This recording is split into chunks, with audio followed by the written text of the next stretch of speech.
Today on the Tom Kelly Show, we are going to discuss Shane Gillis hosting Saturday Night Live 5 years after he got fired before he even started the show. I think I'm saying that right. Plus a lot of more topics, a lot of more. Did I just say a lot of more I'm not stopping and restarting the damn show again. You know what? I'll be stuttering and sounding like I have a stroke. That's a tease. Listen to see if I have the stroke. What do you say? We start the show now. The Tom Kelly Show. Everybody, I want you to go to the Tom Kelly Show. I want you all to know about the Tom Kelly Show. And here we go. Content warning. Spoiler alert. Here's a show you won't be ashamed to listen to.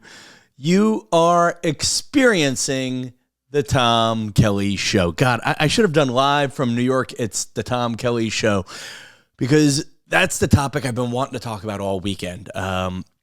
Shane Gillis hosting Saturday Night Live.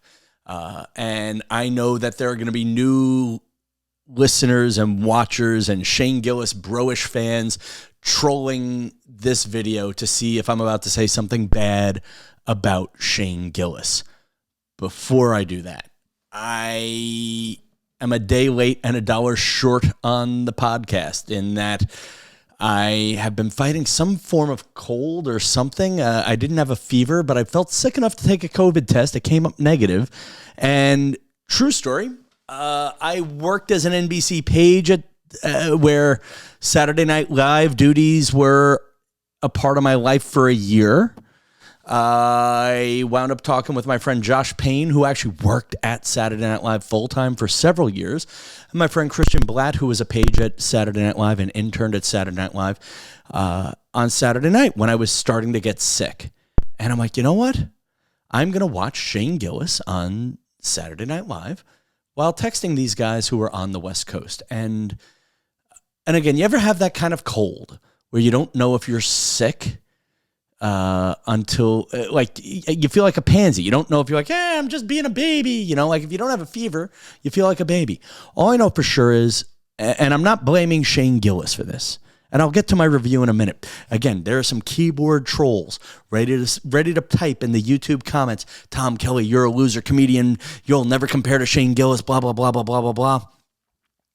Don't hit send on those comments yet, buddies.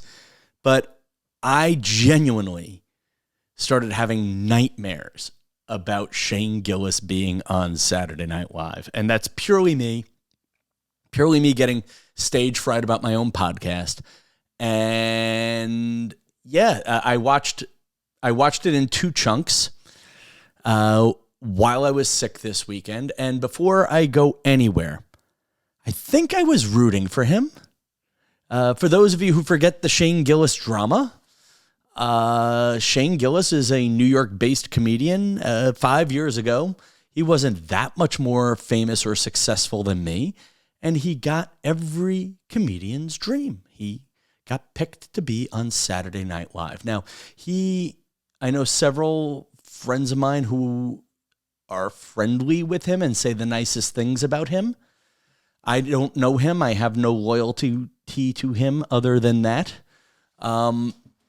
And I know for sure he made one, easy, dumb, anti-Asian joke where he started doing Asian voices on a podcast.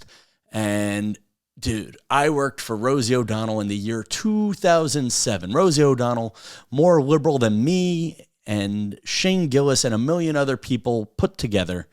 And she got destroyed for making Asian noises. Dude, 2 white guys like you and I should know better than to ever make Asian accent noises ever again. We just should know. And he kind of, and I want to be careful about before I sound like I'm critiquing Shane Gillis, because I say this, there but for the grace of God go I. I am an older guy. I've been around forever. I mean, I don't think I've really used the big, bad words in complete sentences. But you know what, man? I don't remember anymore what's on tape, what's not on tape, and what was funny yesterday won't be funny tomorrow. I mean, I have tried to do Indian accents. I know that. Whatever it is, man. You know what? I know I have grown with the times, blah, blah, blah. And I also, quite frankly, will share the story as Shane Gillis was going through his troubles at Saturday Night Live, and again, much more famous than I, Shane Gillis, a couple of media bloggers really piled on and pressured Saturday Night Live to not hire him after they hired him. So he was fired before he started, was sort of the joke. And I was going through, listen, I've told the story before. I got pulled into human resources at ABC once for political reasons, where then people were starting to use my act against me. And they're like, Tom, have you ever told this joke, and this joke? And I'm like, yeah, on your TV network and with your live audiences. So what are you telling me? And again, the times were changing. The times were changing. And the difference between Shane Gillis and I, besides a few $1 million, is Shane Gillis, for whatever reason, and I don't follow his. I don't actually know what he's famous for. He's done stand up, which I like. I just listened to his last special, his last Netflix special. I played it while driving, so I didn't watch it, but I listened to it. It was fine. It was a good special. There were funny moments. And I think he does sketches on YouTube or something like that. Whatever, but he has a following. Whatever it is, people know him, and he has a following so big that 5 years later, Saturday Night Live asked him back, what are the standards for forgiveness? Okay, he said some things that we decided to say were racist and homophobic. What are the standards for forgiveness? He said he was sorry. He accepted whatever punishment he was given like a man, and then he waited it out for a few years, blah, blah, blah. Now, 5 years later, he's asked back to be on Saturday Night Live as a guest host, which is honestly outranks the cast. Is that the standard for forgiveness? You have to be blank amount of successful? Or did he show blank amount of an urge to be forgiven?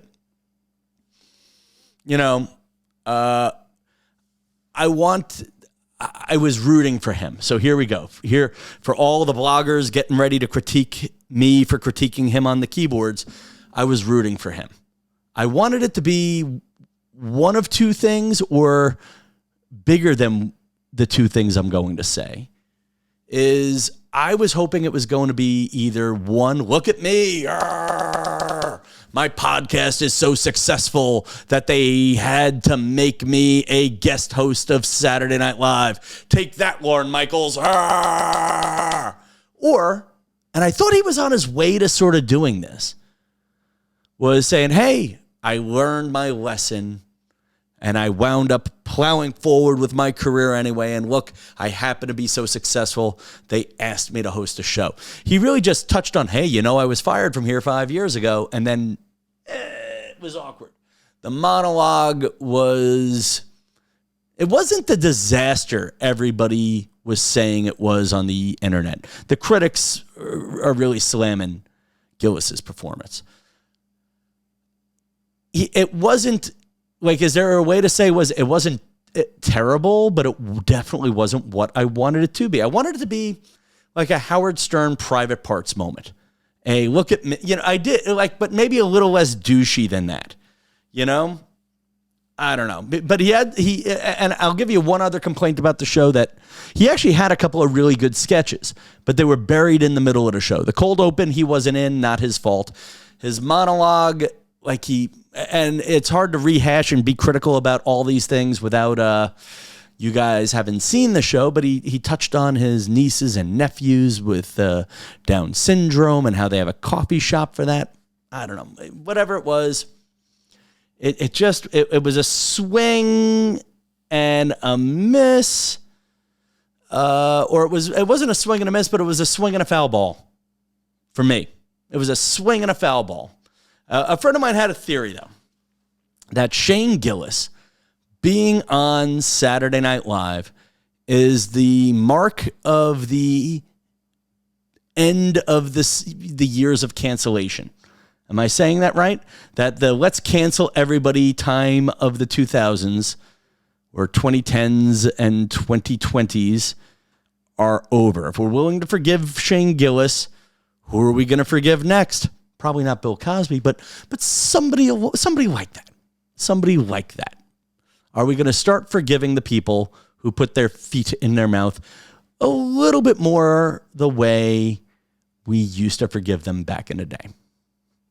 I don't know. That's my thought for the minute.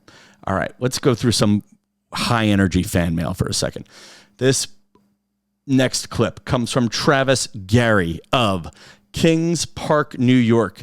He sent me this message on Instagram. Ready? Here we go. Hey, bud. What's up, Tommy? You fucked, bud. Hey, bud. What's up, Tommy? You fucked, bud. Yeah, that's a message from a kid who I saw in the parking lot of a Jimmy Buffett concert. He actually was on this podcast, technically, and God bless him. This is a kid who says he wants to be a lawyer on his Instagram profile. Yeah, this is the guy that could be representing you in court. Hey, bud. What's up, Tommy? You fucked, bud. I'm really just sharing this in public because if I wind up dead, people, add him to the list of suspects, okay? Well, just there you go. Just send this episode to the police. Another one, since I'm in the mood to just randomly answer some messages here. See, I'll answer my DMs, and maybe I'm at that stage where I shouldn't. I got one from a woman named Andrea who works in the makeup department at the Macy's at the Sunrise Mall. The Sunrise Mall is an 85% ghost mall in Massapequa, New York. And Andrea sent me a message saying, Tom, we need you to do a video in the makeup department at the Macy's at the Ghost Mall at Sunrise Mall to let everybody know that the Macy's is still open. Well, Andrea, my success is fleeting, okay? I post some videos, they get 1 million hits, and I post other videos, they get 2, okay? I by no means do I have a reliable audience. But so I politely told her, I don't know if I have a funny idea to do a video about the Macy's at the Ghost Mall. And she kind of said, okay. And then a little bit later, she wrote, I still want to do a video with you. Well, I'm sure you do. That says, Tom, we need you to come to Macy's and do a video that we are open. Come see me in the cosmetic department. We are waiting for you. Thanks, Andrea. And then I read the message after I politely said no. And then she 3 question marked me. And I can't, dude, you want to piss me off. You go 3 question mark me. I mean, it's like, hi, I already politely said no. You're now asking again. And now you're 3 question marking me. All right, dude, go 3 question mark your husband. Okay. Or your ex-husband, because you know what? If I were married to you and you 3 question marked me, you'd be my ex-husband too. Wait, or ex-wife. You know what I'm saying? The 3 question mark, that is like the most naggy thing a person can do on Messenger if they don't know how to use emojis. Thank God you're working at the Ghost Mall, because if you had more customers, you'd be 3 question marking all of them.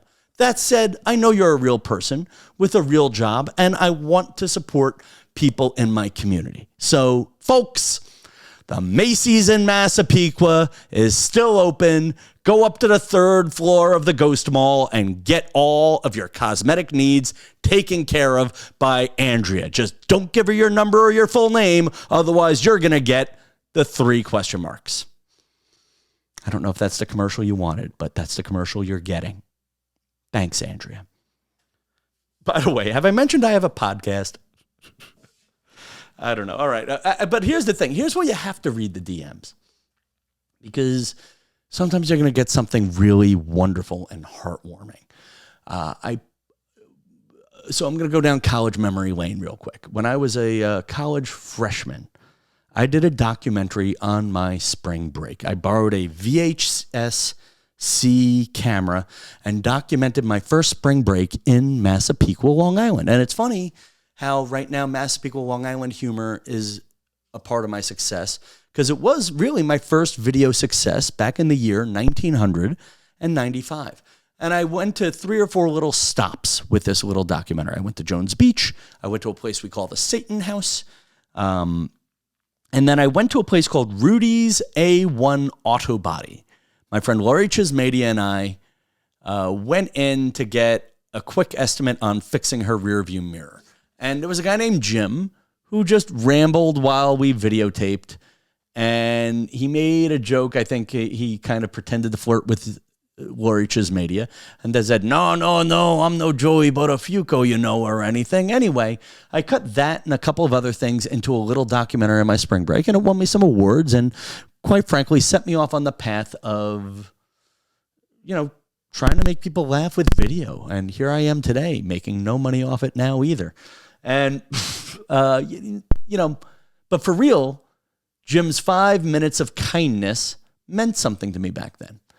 Anyway, Jim passed away of cancer 15 years ago. And you have to remember, this video spring break, it aired on Quinnipiac's cable access TV station with a maximum audience, a maximum potential audience of 5,000 people for like 3 years straight. Then I put it onto YouTube where it got 20,000 views, fine. But I aired only a little snip of it on my Instagram, and what do you know? Jim's daughter wrote me a note and said, hey, my dad passed away, blah, blah, blah. Nice to see this memory of him, and we had a nice exchange back and forth. So that's why you have to read the fan mail, because for every 3 question marks you get, and for every, hey, Tommy, buddy, you get 1 note like that. There you go. That's my nice moment of fan mail there. Who else? Wait, hang on. There's got to be one. I have a whole list of things I want to talk about here. Up your vibration. It's funny. A girl who I was into and asking out, who then ghosted me for like 3 months straight. She actually called me back after I called her out for ghosting me, because I saw her Bumble profile and it said, I'm looking for a nice guy who's not going to ghost me. And I kind of wrote her back saying, hey, I'm a nice guy and you ghosted me. And she wrote me back, hey, she actually called me on a Saturday morning. And I'm like, hey, where have you been? And she's like, I've been trying to up my vibration. And she's a beautiful girl. If John Travolta played basketball and had a vagina, it would have been this girl. And the girl's cute, could be a go-getter when she's in the right space. Where she's like, I'm trying to up my vibration. And I like that phrase. Like if this podcast slogan is get back to the fun, yeah, I am trying to up my vibration. And then, and here's the thing. And I've said this on the podcast before, and I'm saying it again now. If you're in a spot, you can't complain about getting ghosted if you can't handle being put into the friend zone. Some of you guys have picked up on the subtle hints for which one of my friends this is, and I'll appreciate you for not calling her out on it. But I sent somebody I consider special flowers for Valentine's Day. And I already knew it was not going down the road I wanted it to go at this point. But the friend shared a photo of the flowers on her Instagram with a picture of the Golden Girls and the caption, "Thank you for being a friend." If that's not the subtle hint for being put in a friend zone, I don't know what is. All right. By the way, have I mentioned I was fighting a cold at the beginning of this podcast? I'll end on a sentimental note. Al Carbone. Mr. Al Carbone. He was I'll call him admissions counselor. I know there's fancy titles in education, associate dean of admissions or vice dean of admissions, whatever the damn word was. But he was essentially the admissions counselor when I was applying for colleges in the year 1993 and 1994. He was one of the, warm, slick, not slick, but he was a warm sales guy. He sold Quinnipiac. He loved Quinnipiac. The man grew up in Hamden, Connecticut, went to Quinnipiac College, and really saw Quinnipiac through every stage of growth it had from its inception. And then he wound up working at Quinnipiac in their admissions department. And he was one of, I'd say, 5 or 6, what I like to call disconnected dominoes that helped me pick Quinnipiac as my college. And there was so much pressure on me picking where I went to school. I just suddenly realized how much college cost and how far away it was or wasn't. Will it make my life? Will it not? I really didn't understand what college was till my senior year. And I didn't understand what it cost until like a month in. And, there was my dad's cousin, Ann Carey, my dad's cousin's cousin, Tara Glennon, my friend Father Lou, Mike Kalia, Bet Allen, and a couple of other nice people were all like little dominoes that made me go, okay, you know what? This is a place I could spend this much money. Anyway, and this guy, Al Carbone, he was very patient with me during that selection process. The man always had a tan, always had a smile on his face, and he was patient with me during that process. He helped connect me to people who would make me like the college. And you know what? I found out he passed away today. About 5 or 6 years ago, I was thinking about him. I found a picture of him, and I heard he was starting to have memory issues. Wrote him a letter, politely saying, hey, man, you meant something to me. And it turns out I reread the letter. I have the letter saved. It wasn't nearly as thoughtful a letter as it is now, but it was an attempt at saying something.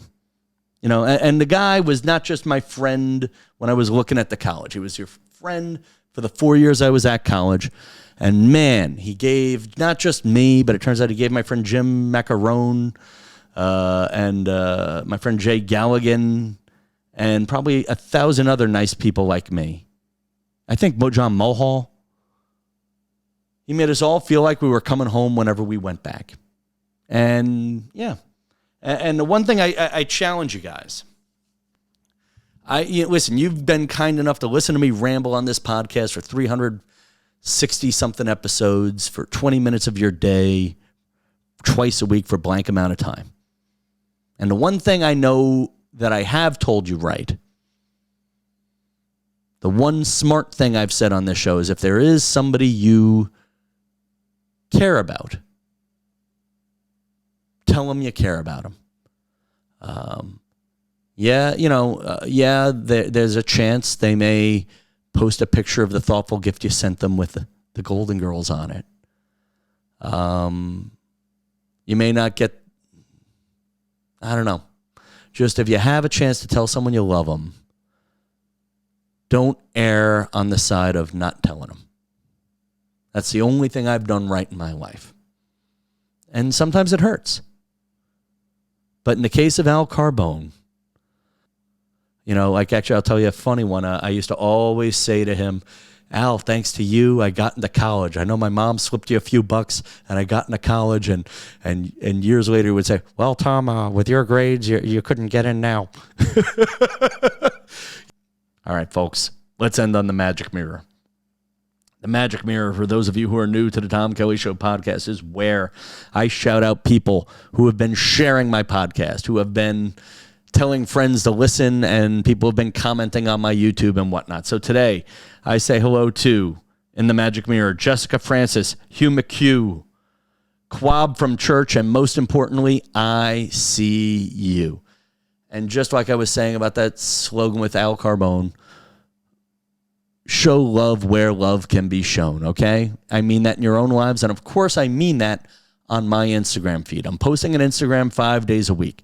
My Massapequa humor, doing very well. But I want to be a little bit more broad than the 2-mile radius around where I was raised. So if you can help me with that by commenting and sharing the stuff you like, it always means so much. And until next time, friends, good night, Hamden.